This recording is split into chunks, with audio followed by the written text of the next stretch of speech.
On March 12th, Israeli Prime Minister Benjamin Netanyahu appeared on camera. He spoke. He said Israel is crushing Iran. He said Hezbollah is being destroyed. He said the operation is succeeding.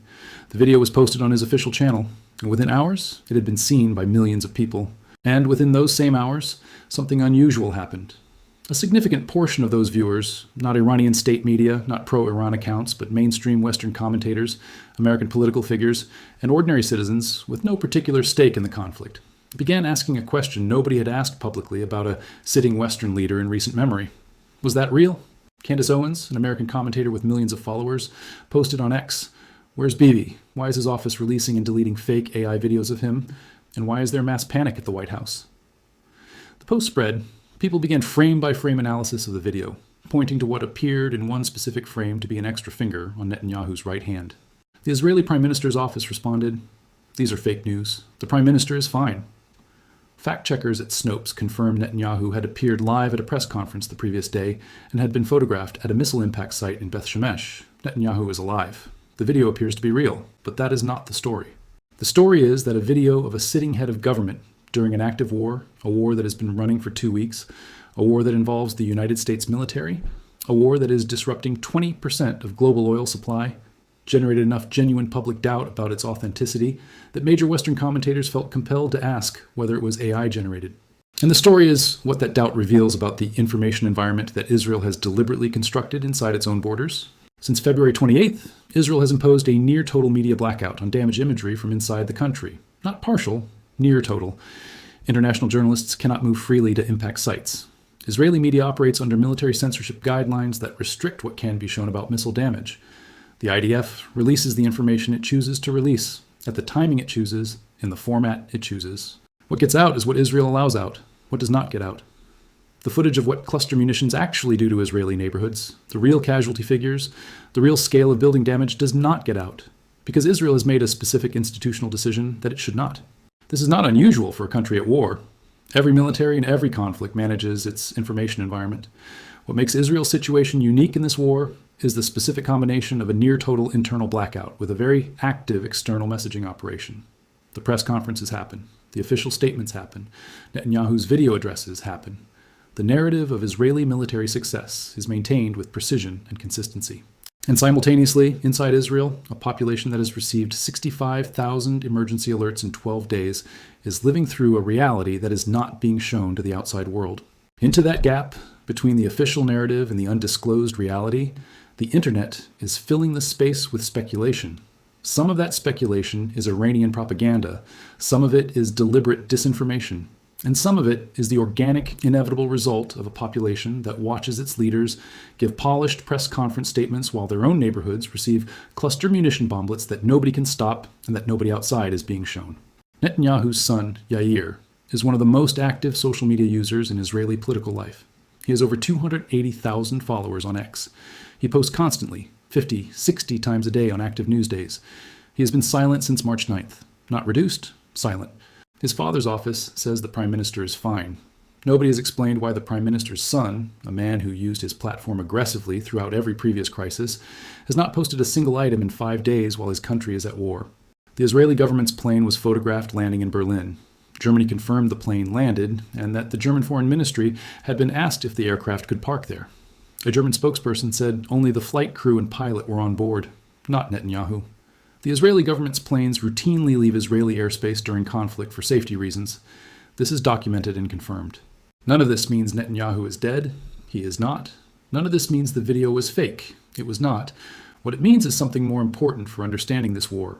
The information blackout that Israel has imposed, to protect itself from the psychological impact of showing its own population suffering to the world, has created exactly the conditions in which every unusual signal, a skipped meeting, a son's silence, a plane in Berlin, a frame with what looks like an extra finger, becomes the raw material for speculation that Iran's information operation then amplifies into global noise. The blackout was supposed to control the narrative. It is controlling the narrative, but the vacuum it created is being filled by something Israel cannot control at all. Here's what the information blackout is actually hiding. Not speculation, not Iranian claims, but the verified facts that Israel has chosen not to publicize and that have emerged only through official confirmation of specific numbers. 6,500 buildings damaged inside Israel. That figure comes from damage claims filed within the country, the official administrative record of structures affected by missile and drone strikes. 500 vehicles destroyed. These are not Iranian estimates. These are the numbers that Israeli insurance and civil defense systems have generated from inside the country's own reporting infrastructure. They are not widely publicized by the Israeli government. They have surfaced through data journalism and reporting on the claim system, rather than through official Israeli military communications.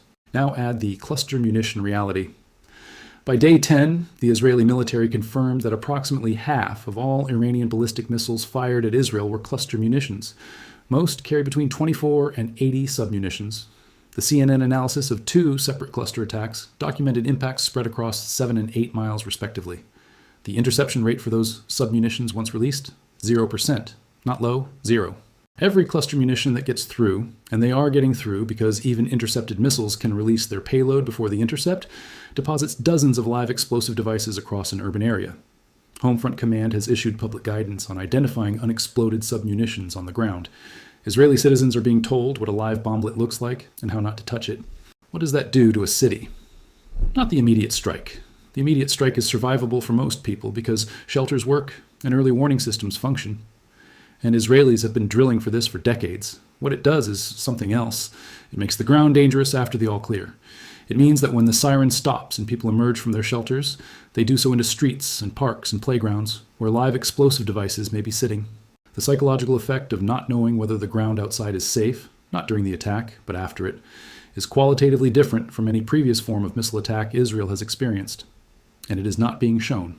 The overnight attacks that prompted this script were significant. Hezbollah has opened its front more aggressively in recent days, coordinating with Iranian strikes to create simultaneous pressure from multiple directions. The combination of Iranian cluster munitions from the east and Hezbollah barrages from the north produces an alert environment that does not allow for recovery time between events. 65,000 alerts in 12 days, approximately 5,400 per day, means that the average gap between alerts in high-intensity periods is measured in minutes, not hours. Sleep deprivation at a population scale, commercial disruption at a national scale, the psychological toll of living inside an emergency management system that never disengages. Israel's economy is absorbing this in ways that are also not widely publicized. The American technology companies that established Israeli headquarters and R&D centers, attracted by Israel's educated workforce, its technology ecosystem, and its geographic and cultural proximity to certain U.S. partnerships, are now operating those facilities inside a cluster munition impact zone where the alert system fires hundreds of times daily. Some have evacuated international staff, some have reduced operations. The economic disruption of sustained missile pressure on Israel's technology sector is a second-order consequence of this war that has received almost no coverage, because Israel does not publicize it, and the companies involved are not eager to discuss it. Iran knows all of this. Iran's cluster munition strategy was not designed to destroy specific military targets. Cluster munitions are essentially useless against hardened military infrastructure. They were designed to do exactly what they're doing, to fill urban environments with small explosive devices that create sustained disruption, that degrade normal life, that produce a population-level demand for the war to end that eventually reaches political leadership. The IRGC has explicitly said its goal is to make Israeli citizens leave, not to kill them in large numbers, to make them want to be somewhere else, to make the cost of remaining in Israel feel higher than the cost of demanding that their government find a way to stop the war. The information blackout prevents the outside world from seeing how far that campaign has progressed. It also prevents ordinary Israelis from knowing whether their neighbors are experiencing the same thing they are, or worse. In an information environment this tightly controlled, the only signal people have about the true scale of what is happening is what they can see from their own window and what manages to filter through the restrictions. Some of it filters through. The six-finger video controversy is the symptom, not the disease. The disease is the gap between a government that says it is crushing Iran and a population that is receiving 65,000 alerts and finding live bomblets in their streets. That gap is what Netanyahu's press conference cannot close. It is what the official damage figures, released selectively and framed carefully, cannot address. It is what the information blackout was designed to prevent becoming visible. And it is becoming visible anyway. Not because Iran's propaganda is winning, but because the reality it exists to conceal is too large to fully contain. The information war inside this conflict has two fronts. One is obvious and well documented. Iran's state media, its proxies, its influence operations that produce fabricated videos, fake casualty images, and AI-generated content designed to destabilize Israeli public confidence and American political support for the war. That front is real. It is active. The Netanyahu death rumor, the six-finger video controversy, with the images of an alleged ambulance scene. These are the outputs of a deliberate Iranian information campaign that has been running since February 28th. The other front is less discussed and more structurally significant. The information war that Israel is running against its own population and the international media, not through fabrication, but through restriction. The near-total blackout on damage imagery. The military censorship of domestic reporting. The carefully controlled press conferences that acknowledge specific verified facts while providing no visual evidence of the conditions those facts describe. The IDF releasing footage of intercepts, the bright streaks in the sky, the successful missile destruction, while providing no equivalent footage of what the cluster munitions that survive interception do to the neighborhoods below. Both information wars are succeeding on their own terms and failing on the same terms. Iran's disinformation is successfully creating noise and doubt in global audiences, but it is also being fact-checked, debunked, and identified at scale by Western media organizations that are highly capable of distinguishing fabricated content. The Netanyahu death rumor lasted less than 48 hours before Snopes, the Jerusalem Post, and multiple credible outlets had definitively addressed it. The six-finger controversy was analyzed and dismissed within hours. Israel's information blackout is successfully preventing specific images and footage from reaching international audiences, but it is also creating the vacuum that Iran's disinformation fills. Every detail that Israel does not officially confirm becomes a space where Iranian claims operate without immediate rebuttal. The absence of information is itself information. And in a war this large and this globally watched, audiences interpret absence as concealment, because in many cases it is. The specific facts that have emerged despite the blackout are significant precisely because of the effort required to suppress them. 6,500 damaged buildings, a figure that emerged from insurance claims data, not official military communications. 65,000 emergency alerts, a figure from the alert system's own logs. 0% interception rate for cluster munition bomblets, confirmed in Israeli military briefings to the press, but not prominently publicized. Each of these facts taken alone is consistent with a war that is going roughly as the official narrative describes. Taken together, they describe a country that is absorbing sustained, daily, non-interceptable attacks across its urban centers in a way that its population will eventually need to process politically. Netanyahu's press conference on March 12th said, "Israel is crushing Iran." The cluster munition bomblets are still on the ground in Israeli streets. Both things can be simultaneously true. The military campaign can be degrading Iranian launch capability while the remaining launches still produce 65,000 alerts and 0% interceptable bomblets. What cannot be simultaneously true is that this is succeeding on the terms that justified starting it, and that the population experiencing it is willing to continue indefinitely. The polling data that has emerged from inside Israel shows 93% of Jewish Israelis support the war, and most want it to continue until the regime is overthrown. That is a remarkable figure for a population living through 65,000 alerts.